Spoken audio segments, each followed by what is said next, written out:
Hi everybody and welcome to this video here on the BK Golf Clash YouTube channel about the new pin locations in the Spring Break 9-hole Cup. Before we get started, please hit thumbs up on the video and make sure you are subscribed to the channel as well. It is totally free to do so.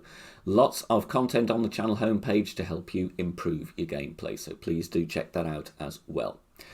In this video we are going to look at the new pin locations on the Oasis, which has been historically quite a tough course to get extra drops on. I'm going to look at each hole in turn. We're going to have the overview on one side of the screen and some zoom in pictures of the new pin locations on the other, along with some shot footage as well, replays from the game of suggested landing positions and approaches that we may want to take according to where the new pin locations are. With each hole, I'm going to give my thoughts and also let you know whether I think the new pin locations are going to make it easier or tougher as we go along. Please do leave me a comment in the comment section down below to see if you agree with me on my comments and what your thoughts are on the new pin locations. Let's get started with hole number 1. Traditionally the pin would be in the kind of the center of the green. Let's have a look at the new placement. You can see it has been brought forward a little bit more to the left as well. Now rookie and pro and mainly an expert, we do play of course out to the left hand side and then take a sniper approach. I know in master division and sometimes in expert as well there has been a rough bump from above the bunker. Now obviously there will be less distance from the rough to the hole, so that may be an excellent option. But if you're looking at the sniper, then this is the kind of approach that we are going to need. Obviously a little bit more backspin because the pin is more towards the front of the green. And you can see here I've been taking just one token per hole and really just having a look around at the landing positions and see if we can find any decent sticky spots. As there is less distance to the pin on this one and the green still isn't any bumpier, it's still nice and flat, I do consider this one to be a very good chance for a drop. Has been a great chance anyway, but I do think it's slightly easier with this new pin location. Here we see the new pin location for hole 2, and here's the old one with the black cross there. So the new one a little bit further forward, but definitely 3 or 4 green squares to the right. So the bunker is going to be in play on this one, especially if we are playing from distance with the sniper, as in this footage. We've got to bounce over a lot more of the bunker than we would used to with the old one here. Obviously, if we can play the aggressive shot in tailwind and end up with a short iron or indeed a wedge, if we do have strong tailwind, then that is going to be the best chance of the eagle here. This is a tough par 4 anyway. I would think though with this little tweak to the pin location, bringing it more in front of the bunker, this is going to make this par 4 a little bit more tough than we've had it previously.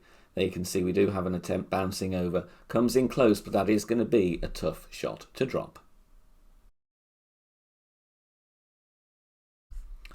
So hole number 3, the boats shootout.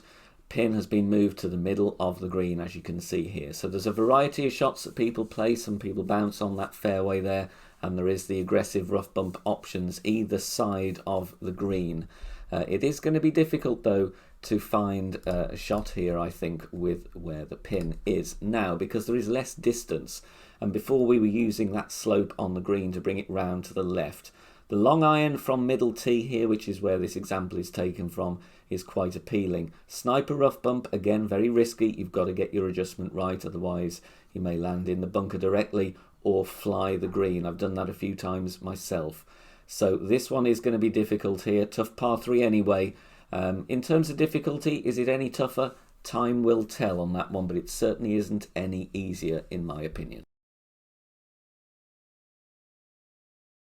Here's the new picture for hole number 4, right down towards the rough at the front. If you remember the old pin, it was more towards the center of the green. So this was a tough hole to drop. With this new pin, I think this is dramatically easier. Get a good drive here and you're going to be on for a very nice sniper rough bump. Look at that, there's hardly any distance to cover from the rough to the pin.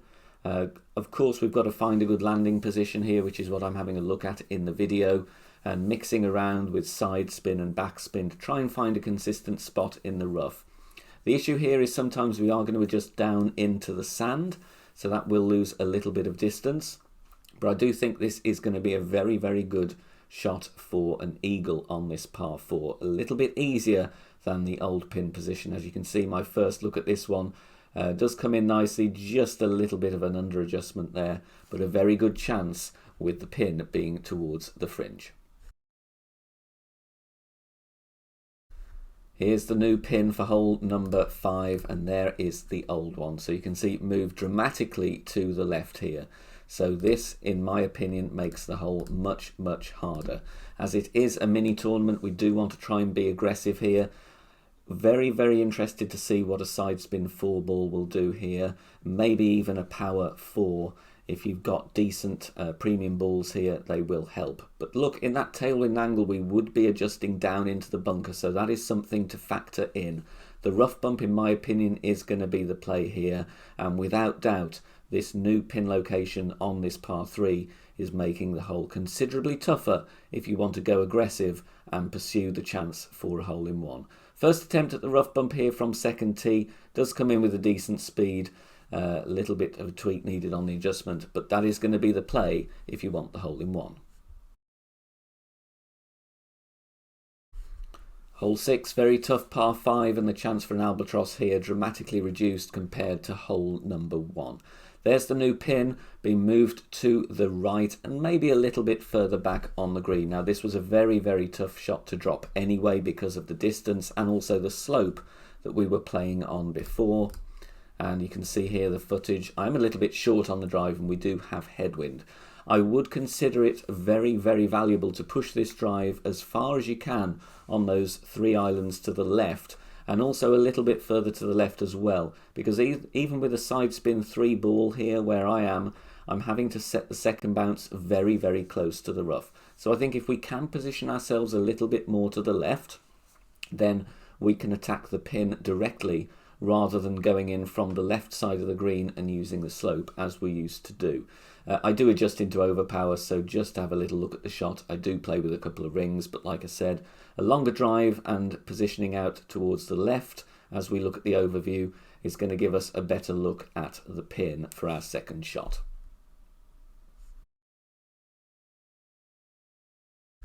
Now onto the final par 3, hole number 7, and you can see here the pin now nearer the tee, but definitely to the left. There's the old one.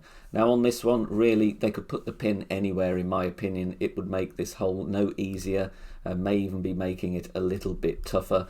This is one of the trickier par 3s in the game, especially from the older courses. Here, again, the footage from second tee. You've got the rough bump option for those who want to go aggressive, either from the front of the green or from the left. The alternate one, still with a chance of a drop, but definitely less of a chance, is playing the bounce over shot from the fairway, in which case here it's the sniper. But this has always been a tough par 3, and this is definitely no easier with the pin further to the left, in my opinion. Hole number 8 has been moved to the left and towards the back of the green. There's always been 2 ways to play the drive. You can play left side or right side. But with this pin change, I think left side is going to be a very, very good option indeed. Here is some footage from the game. Firstly, I have a go at the rough bump, put my top spin on, and even with thorn level 8, I've got enough top spin. But look at the ball guide there, it's just jumping around all over the place. Small area on the left, but doesn't offer a lot of room for error. Next thing I do, I add some backspin, see if we can go at the pin directly, but it does require a lot of spin. So in the end, I go with max backspin, and I think this is going to be a great option for the eagle playing with the thorn. Very nice spot there on this par 4. And finally, onto hole 9, you can see the pin now at the back of the green. This par 5 has never really been an albatross hole at all. If you do drop an alba here, then I'd go and buy a lottery ticket, to be honest, because it will be your lucky day. It doesn't make it any easier. It doesn't make it any tougher, though, in my opinion.